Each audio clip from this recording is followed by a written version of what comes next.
the things that people have challenges with is they begin to notice these signs and these symbols and synchronicities that are showing up for themselves, but they don't know what the heck to do with it. So they might notice that an animal crossed their path that day and that felt important, but they don't know where to start or how to interpret that or what they should do with that next. I always like to say that when something feels like a sign, it probably is, first and foremost, okay? So acknowledging that and honoring that. And if something shows up especially 3 times, that's definitely a sign, and you really want to make sure that you're paying attention to that.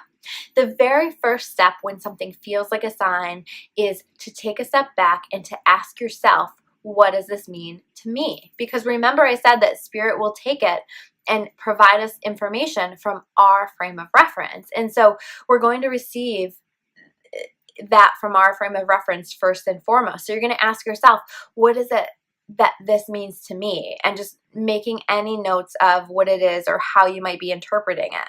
So let's say that you have a turtle crossing your path. What does a turtle mean to you? How do you interpret that? And making a few notes as to what that might mean to you. If you're still feeling like you don't have an overall sense of what it is that this means to you, then you can go look it up. So you can get yourself a dream dictionary, or you can even just go look that up online. You can look up the angel numbers, you can look up turtle as a spirit animal, and just look at the information that comes through in that search and notice what stands out to you, because you're probably going to be getting a lot of information coming through when you look that up.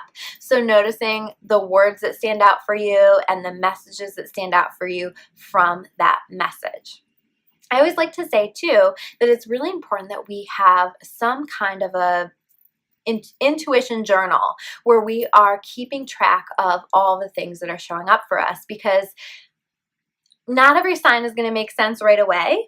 And so sometimes, a lot of times, what spirit will do is to give us that intuitive information, kind of like a trail of breadcrumbs leading to the bigger information. So they don't give us everything all at once. And so they'll give us one sign and that'll help us understand a little bit, and then they'll give us another. And so you have to be really patient with it, and you have to take notes, because as you are noting the things that are showing up for you, you'll begin to notice patterns. You'll begin to understand a little bit more deeply as to what it is that spirit is trying to tell you. So you want to make sure that you are always keeping that with you, that you're always writing down anything and everything that feels like a sign. And by the way, it will be a lot. So you probably will forget a lot of these things. And it's really helpful to reference back to that book and to keep an eye out for those things that are showing up for you. I also like to say that whenever we are acknowledging the signs and the intuitive messages that are coming through, our guides and our angels get really excited about that, because they've been trying to reach us and to connect with us for years. And when there is a more powerful connection, they get really happy about that. So we want to make sure that we are acknowledging those, that we're expressing gratitude for those, that we're writing those down, because the more energy that we put into that, the more energy your guides and your angels are going to put into that. So they're going to bump it up. They're going to show you more signs, more synchronicities, more powerful experiences that are showing up into your world to help support and develop this connection even further.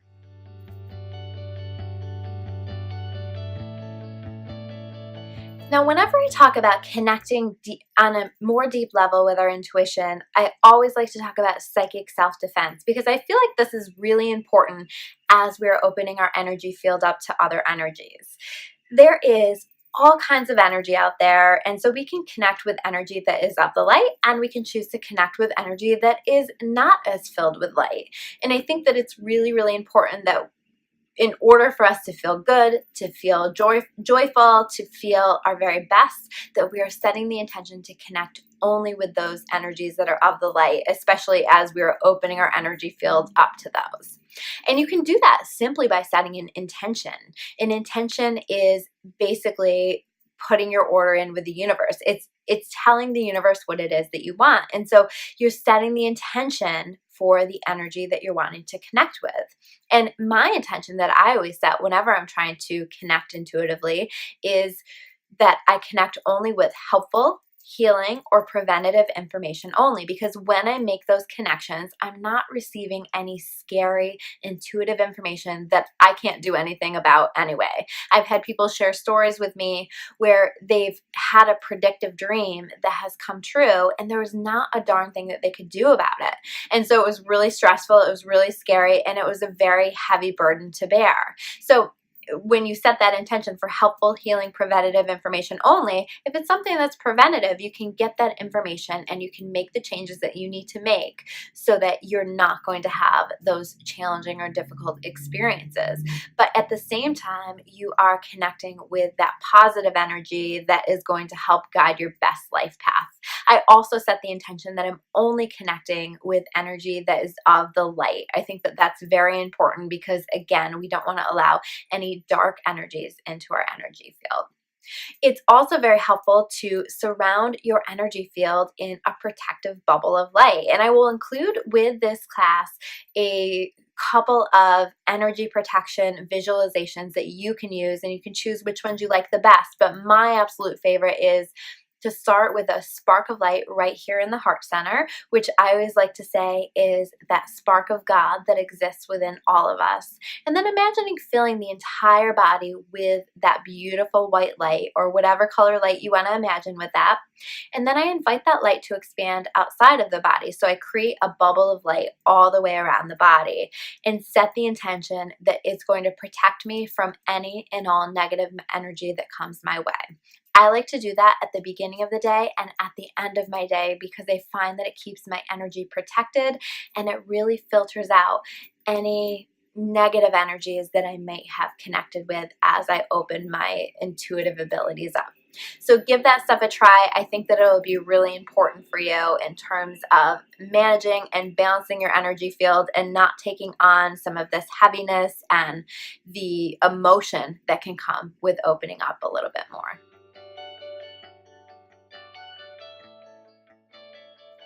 And we also want to be aware of the negative energy that can exist around us and making sure that on a pretty consistent basis that we are clearing that and releasing that, because what can happen, especially as you become more intuitively open, is you can take on more of that. And so what that can look like is feeling anxious, feeling depressed, feeling overwhelmed, feeling other people's emotions, feeling other people's physical symptoms.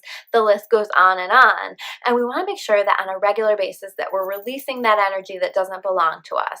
One of my favorite ways for doing that is simply by doing a process that we call dry bathing. So dry bathing is simply dusting the energy off of you and setting the intention that you're releasing that energy. So when I find myself interacting with a person or having been in a space that didn't feel like the best energy for me, I will take my hands and just sort of dust myself off. Maybe I dust my heart center off because I receive a lot of information through that, and then I'll just dust my arms and my legs off, and I usually will say something like connection off as I'm doing that, just to release that connection, just to release that energy, and to send that back into the earth where it can be neutralized. I also feel it's helpful to use different crystals to help balance and release that negative energy. So you can use things like citrine and selenite and quartz crystal to help keep that energy clear, and black tourmaline to help balance out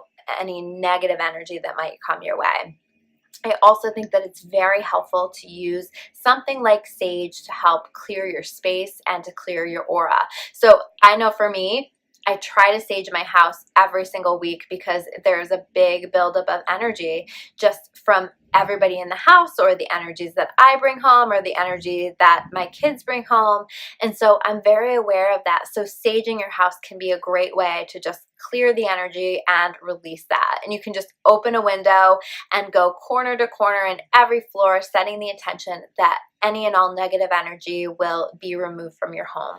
Another helpful technique is actually to make a sage or a smudge spray to help you to clear a space. I know for some people, they don't have the ability to burn sage. Here in our office, we have fire alarms and we don't have windows that open. And so we need a technique to be able to clear the energy in between sessions. And it's not that people come in and have bad energy always, but we just want to make sure that everybody's energy remains their own energy, and anything that was released during any sessions is cleared and neutralized. So what I do is I make a smudge spray, and I will use just a spray bottle with about 6 drops of sage and 2 drops of Palo Santo essential oils. And if you don't have the Palo Santo, you can just use the sage. I find it to be just as effective. And every once in a while, I'll add in a few drops of cedarwood as well, because all 3 of those can be a really powerful way to clear the energy and clear the space. You can also put that in a diffuser and let the diffuser do the clearing energy, clear the energy for you.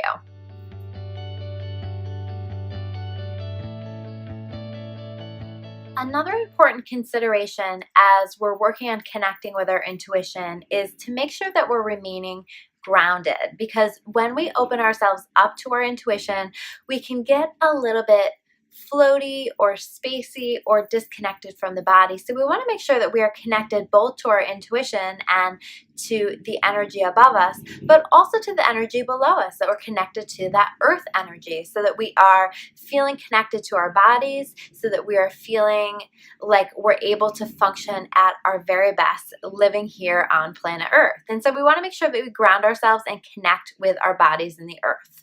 One of my favorite ways to do that is simply by allowing myself to just close my eyes and relax, and I imagine that I have tree roots growing out of my feet and my legs and growing deep into the earth. And then I imagine taking in a few deep breaths and pulling that earth energy up into my body. Another great way to ground is to use crystals, and I find specifically that black or red crystals are really helpful for grounding.